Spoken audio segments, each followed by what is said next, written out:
The VA has now warned Congress that they could be cutting benefits payments to more than 7 million veterans as soon as next year. This is huge. Let's get into this article by military.com. This makes for by far the largest budget shortfall in all the VA's history. So this is something to look out for. If you are having VA benefits right now, disability, even the GI Bill, or if you're a veteran, even that you would seek benefits, this affects you. Here we go. VA warns Congress that benefits payments are at risk due to projected $15 billion budget shortfall. Here's the gist of where things went wrong. The VA expects to be nearly $15 billion short of what it needs to pay for benefits and health care this year and next. Now, here's what they say. The officials tell Congress that it's in part because more veterans are using VA services than expected. I'm going to touch on this more in a second because it might not be exactly where you think and what the services are. Veterans actually, it will say later in the article, the VA disability claims have been lower than expected, but somewhere else they're being higher. I'm going to show you right here. We see here an increase in benefits claims driven by the PACT Act could leave the VA benefits accounts around $3 billion short this year. Meanwhile, healthcare accounts could be nearly $12 billion short next year because higher than expected staffing, get this, and prescription drug costs, among other factors. Well, first of all, wouldn't it be nice if you could tell, maybe the bills you had to pay, hey, due to higher than expected grocery costs, I'm projected to be short on my next payment. Well, here's the thing. The VA has seen an influx of disability claims that should have been approved many years ago, sometimes many decades ago, to where that veteran oftentimes is never getting that value back. However, they're finally setting the record straight on conditions that should have been service-connected to begin with, and now the VA seems like they're just baffled by the fact that they got it wrong.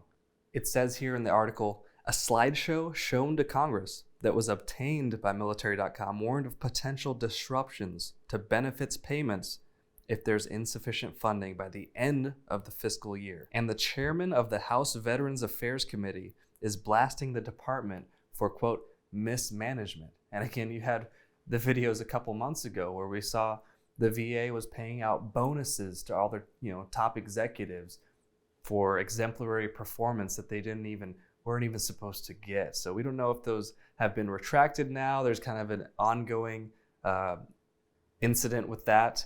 So mismanagement could definitely be a part of it, but let's look further. Chairman Mike Bost says in a letter, this represents by far the largest budget shortfall the Department of Veteran Affairs has experienced. But again, many veterans are going to take this information and say, hey, look, see, so many veterans are draining the system. This is why people shouldn't go and file their VA disability claims or whatnot. Well, check this out. Because according to the VA, disability benefits payments are actually slightly less than the Veterans Benefits Administration had projected for year to date. But officials anticipate an increase by the end of the year. So if it's not the VA disability payments so much, despite the VA sort of name dropping the PACT Act as being a potential cause, isn't that a bit inconsistent? So what is the issue? Well, officials note an uptick in GI Bill payments because of a Supreme Court ruling in April that allows veterans to collect expanded education benefits. So the post 9/11 GI Bill benefits have already exceeded projections for the year to date, according to that slideshow. And it's this same slideshow that said something pretty chilling.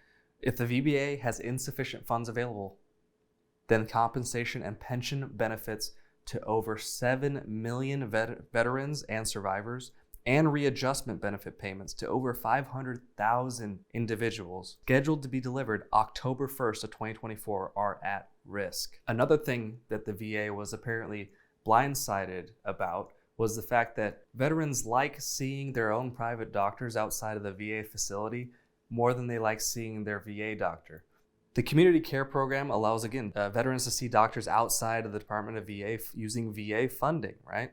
So the department had initially projected a 12% increase in community care costs next year, but now foresees a 16.5% increase. So is this an issue? I'm going to throw this back to you. Do you think this is an issue with veterans sort of taking advantage of the system? I personally don't believe so.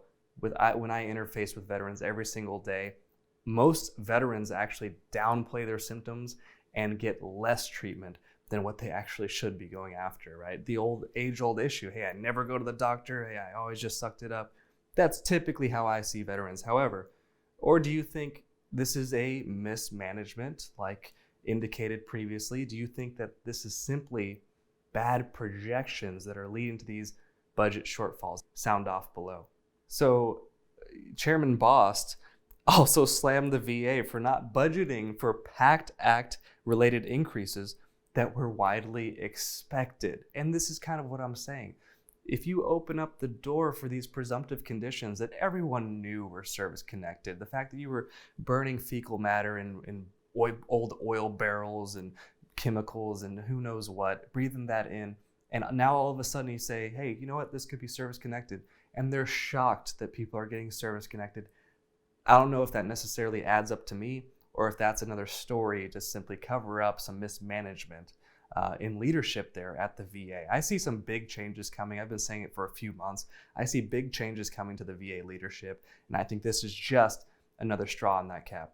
As you can see, there's a lot of shuffling going on, a lot of mayhem in terms of leadership at the VA, and a lot of uncertainty even for our very next year with veterans benefits. I don't know if I've seen this much uncertainty with VA benefits or the country as a whole. Everything's very uncertain right now. But what can you do? Well, you're in the right place. If you're watching my channel or watching Combat Craig, other people who educate you on how to obtain the correct VA disability rating that you've earned, guess what? You're already putting yourself ahead of that curve. And I would continue to encourage you to do so. Another thing is look into expanded benefits for you and your household. The post 9/11 GI Bill, things like this. This can help curb the uncertainty, because it's even worse if you're already not rated what you're supposed to be, or if you're already not taking advantage of the benefits that are given to you. And then on top of that, they start having cuts or something like that. Now, mind you, veterans, us veterans, we're 1% of the nation's population, right? We're the backbone of the nation's population in terms of defense, especially, you combat vets, for sure. I salute you. You're absolutely the backbone of this nation. Now, we are not taxing the system too much. This is what I want to get across. This is an error of management. This is an error of the projections and just getting blindsided by people seemingly who are not in touch with what the veterans are going through. So sound off with your thoughts below. I'm really curious to hear what you think. Am I off? Is the VA off? Who is off here? Because obviously something is wrong. But otherwise, I'm Jordan Anderson, VA Claims Academy. I'll see you in the next one.